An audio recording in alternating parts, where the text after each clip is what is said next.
My sister texted me, "Swing by for a relaxed family brunch, we'll fit you in." When I arrived, there was no chair for me. My mom gestured to a lone bar stool tucked in the corner. "That works for you, yeah." I nodded, ordered a cappuccino. Then I handed my card to the waiter and said, "I'd like to settle my tab, but transfer the rest of the charges to table 7. 30 minutes later, my brother shot up and shouted, "Who the heck stuck me with a $1,300 bill?" What they truly deserved was to be cut off, humiliated in front of everyone, and removed from my life the way they'd sidelined me for years. But I hadn't come looking for vengeance. All I ever wanted was a proper seat at their table. That's what made this moment so gratifying. It wasn't about revenge when I stepped into that restaurant. It was just a brunch invite. A casual, throwaway gesture from Danielle, like she was granting me temporary access to her exclusive circle. Her message had read, "Swing by for a relaxed family brunch, we'll fit you in." Fit me in. The implication wasn't lost on me. They were the core of every family gathering, while I was the outsider they barely acknowledged. I'd already decided that if things played out as they always did, I wouldn't let it pass this time. I had no strategy, just a gut feeling that I'd face exactly what I expected. I showed up 10 minutes early, plenty of time to claim a spot or help set up. But no, the whole family was already seated, looking like they'd been there for hours. I counted 9 chairs at the long table, plates already out, drinks half gone. My parents, Danielle and her spouse, Nate, and his fiancé, Kevin, and his new partner. Even Uncle Mark had appeared out of the blue. 9 people, no space for a 10th. I stood there a moment expecting someone to acknowledge me. A hello, a nod, a quip about being tardy, nothing. It felt like I'd crashed someone else's family meal. Danielle didn't glance my way. Nate flicked his eyes at me, then dove back into his anecdote. Finally, my mom flashed a smile, like she'd just noticed the waiter brought the wrong bread. She pointed to the bar and said, "That works for you, yeah." She meant the bar stool by the wall next to a stack of used glasses. I didn't respond. I just walked over and sat down. From there, I could see them all clearly. Danielle laughing so hard her head tilted back at something Kevin said. Nate pouring sparkling wine like he was hosting a gala. My dad sharing a story with that self-satisfied grin. They looked like a family. I looked like an intruder they didn't know how to dismiss. I ordered a cappuccino, sipped it deliberately. No one asked if I wanted to join them. No one pulled over a chair. It was as if this was always the arrangement. That's when something shifted. If they wanted to treat me like an outsider, I'd play the part. I watched them order more drinks. Then appetizers, more main courses. Another bottle of sparkling wine because Kevin's partner wanted to taste it. Nate made a spectacle, holding the bottle up like a wine expert. The tab was racking up quickly. I caught the waiter's attention as he passed and asked for my bill. He handed it over. $5.75 for the cappuccino. I gave him my card and said I'd like to settle. But could he transfer the remaining charges to table 7? He hesitated, glanced at the table. I nodded. He didn't say anything, just took my card and walked away. I left the cappuccino half drunk and walked out, didn't look back. I was halfway home when the first text came, from Kevin. "Man, Nate's losing it." Someone put the whole tab on his card, over $1,300. He stood up and yelled in the middle of the restaurant. Everyone was staring. I pulled into my driveway, went inside, made a sandwich, and flipped on the TV. I didn't respond, just waited, because if you're going to fit someone in, you'd better be ready for the consequences. The next morning was calm, almost too calm. I sat on the porch with coffee, scrolling through texts I had no plans to answer. 4 missed calls from Mom, 2 from Nate, 1 from Danielle, then the voicemails, the usual blend of fake worry and subtle accusations. Mom's voice, "Call me back when you get this. We need to discuss yesterday." Nate's, "Fix this, dude, don't be a jerk." Danielle's was the best. "I don't know what you were trying to pull, but I paid the bill, so we're going to talk. Today." I deleted them all. Around 10 a.m., I heard the gate latch. Rachel was in the kitchen and peeked out. "Danielle's here." Of course, I didn't move, waited until the doorbell rang. Rachel stayed put too. She knew I'd handle it, and she knew how it'd go. I opened the door, and there was Danielle holding a fancy iced coffee with her name scrawled on it. No greeting, no pleasantries. She walked in like she owned the place. "I paid that tab yesterday," she said, standing in the living room like she expected a standing ovation. "Over $1,300. I didn't respond.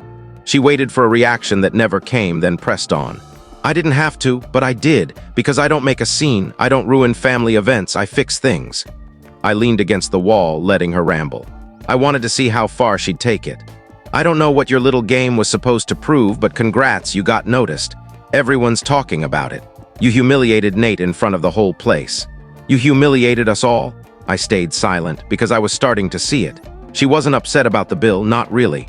She was upset because I'd turned the tables. For once, I'd made them react. I'd been the quiet one, the polite one, always letting things slide. Now they didn't know how to handle me. You could have said something, she added. Instead, you acted like a brat. It was selfish. That's when I finally looked at her. You think that was selfish? Sticking me on a bar stool like some stranger at my own family's table. What's that? She shook her head like I was missing the point. We were full. We thought you'd be okay. You're always so independent. Right, I said. Translation, you don't care where I sit as long as I don't mess up your perfect picture. Danielle huffed, crossing her arms. You've changed. You used to be easygoing.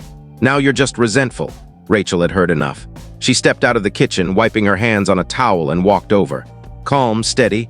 No, Danielle, he's not resentful. He's exhausted. Exhausted from being treated like an afterthought at his own family's gatherings. Exhausted from you showing up only when you need something or want to lecture him. Danielle's eyes narrowed. I'm not talking to you. This is between me and Rick. Rachel smiled, tossed the towel on the table. No, it stopped being just between you and Rick the moment you started relying on him. Rent-free, by the way, for the last 22 months. Free house, bills paid, taxes covered, all Rick. Danielle's face reddened, but she tried to respond. Rachel didn't let her. You think calling him selfish is going to work after everything he's done for you? No job, your husband doesn't work, and you still act like you're entitled to it all. Watch it, Danielle snapped.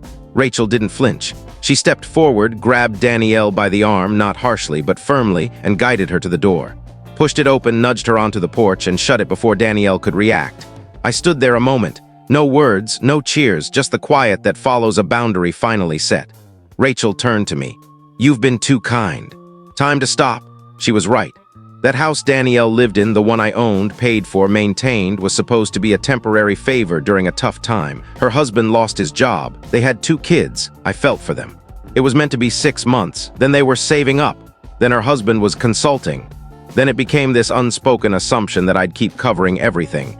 No rent, no thanks, just expectation. By 2 p.m., I drafted an email to the property management company. I told them my financial support was over. They had 2 weeks to leave. I requested formal eviction papers be sent immediately. No more lifeline.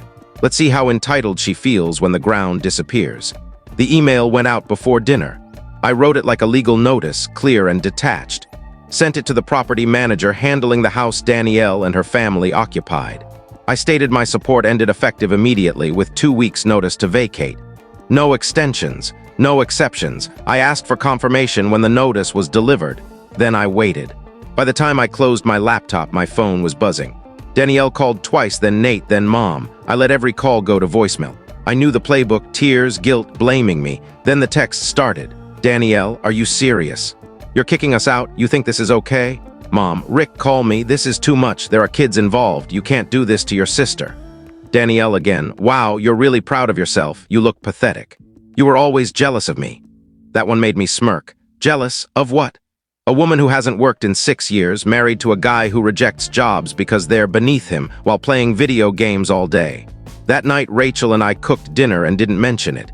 We didn't need to. It was the first time in ages I felt something like calm. The next morning, I woke to a flood of missed calls. Danielle had tried 6 times overnight. Mom twice, Nate once. My dad, silent for months, texted, "We don't always agree with your sister, but this is family. Don't make this permanent." I didn't reply. I let it all sit. By noon, Danielle appeared at the house. She didn't knock, just stood on the sidewalk with her kids in the car, texting me repeatedly. "We need to talk. I didn't sleep. Please, let's fix this. Don't punish the kids." Rachel glanced out the window, then at me. "Don't you dare open that door." I didn't. They stayed for 15 minutes. The texts tapered off, then stopped. Then they drove away. Over the next week, the desperation came in bursts. Danielle sent a long email trying to sound reasonable, full of "I know I've messed up and we just need time." Mom texted photos of the kids at a playground with a note. "Do this for them." Nate left a voicemail, fake laughing. "Bro, this is getting crazy. Just talk to her, okay? You've made your point." None of them understood. I wasn't making a point. I wasn't seeking payback. I was done being their fallback. On day 6, Danielle called and didn't hang up. I answered. She didn't yell this time. She sobbed, said they had nowhere to go, that she'd relied on me, that she never thought I'd do this. I let her talk. When she paused, I said, "You've had 2 years. That's 84 weeks longer than we agreed. This isn't punishment, it's reality. You're just upset I stopped pretending it's not." She went silent. Then the line cut off. I thought that was it. But the next morning, an unfamiliar number called. Her husband's mother. They were coming for me now. I let it ring out the first time. I didn't know the number. And I knew the voice on the other end wouldn't be asking about my day. When it rang again 5 minutes later, Rachel glanced at me. "Answer it, let's see how far this entitlement stretches." So I did. "Rick," the voice said, polite but with a hint of rehearsed superiority. "This is Diane, Danielle's mother-in-law." I stayed quiet. "I know there's been some friction. We just want to talk. This is a family matter. It's gotten a bit theatrical, don't you think?" I asked what she meant by theatrical. She gave a small laugh. "Well, evicting a mother and her 2 children, your own family, with hardly any notice. I didn't expect that from someone so grounded." There it was, the backhanded jab. She went on. "They'll stay with us, of course, for now. But can we reconsider your decision? Maybe you support them for another month or 2 and we'll help them transition. Keep things amicable." Amicable, that word struck me. These were people who never invited us to a holiday meal, never called on birthdays, never thanked me for a single favor. And now they wanted amicability. I told her it was final. No more discussions, no more help, not a cent. She sighed, said she hoped I'd reconsider, and hung up. By the next day, I was getting texts from unknown numbers. Distant cousins I hadn't spoken to in years. A family friend? "You should be ashamed. Kids are involved." Apparently, Danielle had been spinning a tale. According to her, I'd ambushed them, tossed them into homelessness, left her kids with nowhere to sleep. Conveniently omitted the part where she hadn't paid rent in nearly 2 years. Omitted her husband turning down 3 jobs in 6 months because they weren't worthy of him. Rachel saw the messages, took my phone, and blocked each one without a word. On the 10th day, something unexpected happened. I came home from work and saw a minivan parked outside. Danielle's. At first, I thought she was staging another doorstep scene, but she wasn't alone. Her husband was there, standing beside a folded crib and a pile of boxes. Danielle was crying on the porch, loudly, not the kind of cry that seeks pity, the kind meant to be noticed, staged. They weren't there to talk, they were trying to make a spectacle. Rachel opened the door. "What is this?" Danielle spun around. "You got what you wanted, you wrecked everything." Her husband stayed silent, arms crossed, visibly uneasy but not enough to stop her. The kids were in the car, windows cracked, looking lost. I said nothing. Danielle pointed at the boxes. "This is what happens when family betrays you. We have nothing, we're leaving town." I nodded. "Good." She stared like she didn't comprehend the word. "You're not even sorry?" she asked. "I was," I said, "for years." "Not now," Rachel added. "You want a villain? Fine, just don't come back when your next scheme fails." Danielle stood there a moment longer, waiting for someone to break. No one did. She got back in the van, slammed the door, and drove off. I thought that was the end. But 2 days later, we got a letter, not an email, not a text. A formal envelope, certified mail. Inside was a typed notice from her husband's parents. They were suing me for emotional distress caused by forced displacement of a family. That's when I realized these people weren't just entitled, they were unhinged. The letter sat on our kitchen counter for 3 hours before I opened it. Rachel spotted it first. Certified envelope, legal letterhead. I knew the name immediately, Diane, Danielle's mother-in-law. I half expected some absurd demand for money dressed up as a legal threat. It was worse. They were threatening to sue for emotional distress, disruption of family stability, and reckless negligence resulting in displacement. It named me directly, listed damages, and demanded compensation for transitional housing. I laughed. I couldn't stop myself, Rachel didn't. "This is harassment," she said. "You need to shut this down, not with words, with action." She was right, so I made calls. By day's end, I'd hired a lawyer. Not because I thought their stunt would hold up, but because I wanted them to know I wasn't treating this like a family soap opera anymore. If they wanted a legal fight, I'd meet them with documents, not apologies. My attorney sent a cease and desist to the in-laws within 24 hours, warning against further extortion or defamation attempts. The tone was crisp, professional, and ironclad. By the time they got it, they'd already called me 3 more times and left 2 voicemails, all saved and forwarded. Danielle, for once, went silent, but Nate didn't. He showed up at my office. Walked right past the receptionist, stood in my doorway like he owned it. I didn't look up. "You really going to tear your family apart over some brunch?" That's what he said. That was his line in the sand. I didn't answer. Just pointed to the door and said one word, "Out!" He paused, then left, No argument, no comeback, just walked out head down, not the loudest guy in the room for once. That evening, I did something long overdue. I started cutting every shared tie with them. Danielle was listed as an emergency contact on one of my insurance forms. Removed. I'd been managing a joint investment account Dad set up years ago. I pulled my share, closed the account, and notified them it was no longer my problem. Shared streaming services. Canceled. Family Google Calendar. Left. I removed myself from every family group chat, deleted every shared app, erased every birthday alert I'd set for their kids. Not out of anger, out of clarity. When you're treated like an outsider long enough, you realize you don't need permission to walk away.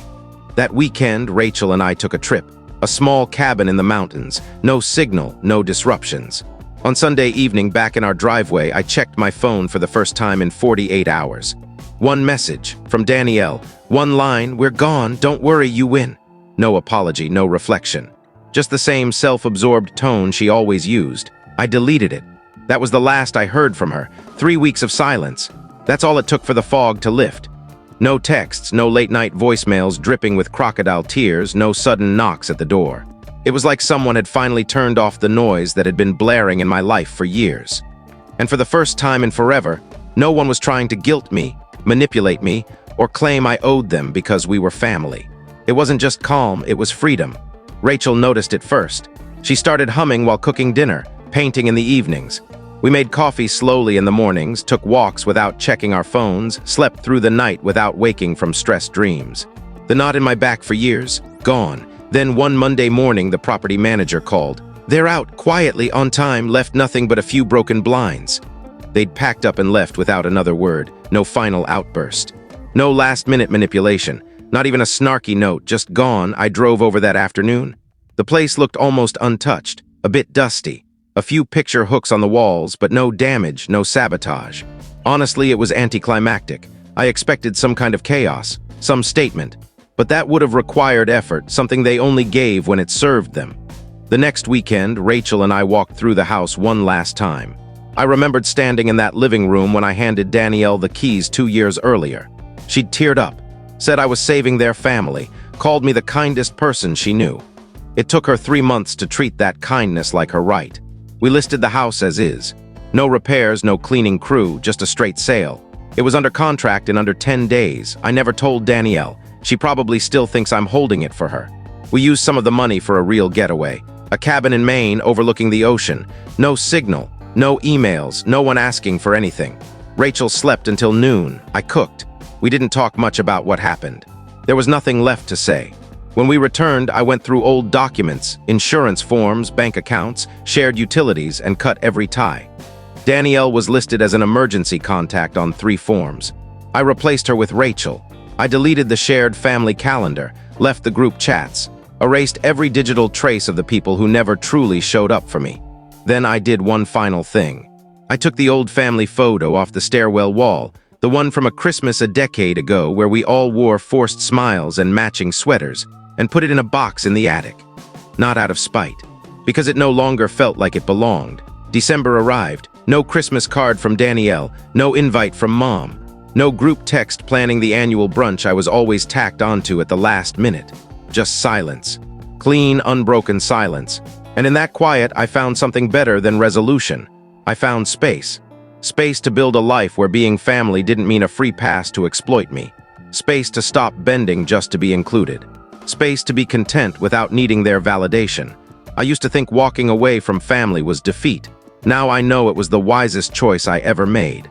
So, what are your thoughts on this story? Do you agree with what happened, or do you see it differently? Let us know your opinion in the comments. We'd love to hear from you.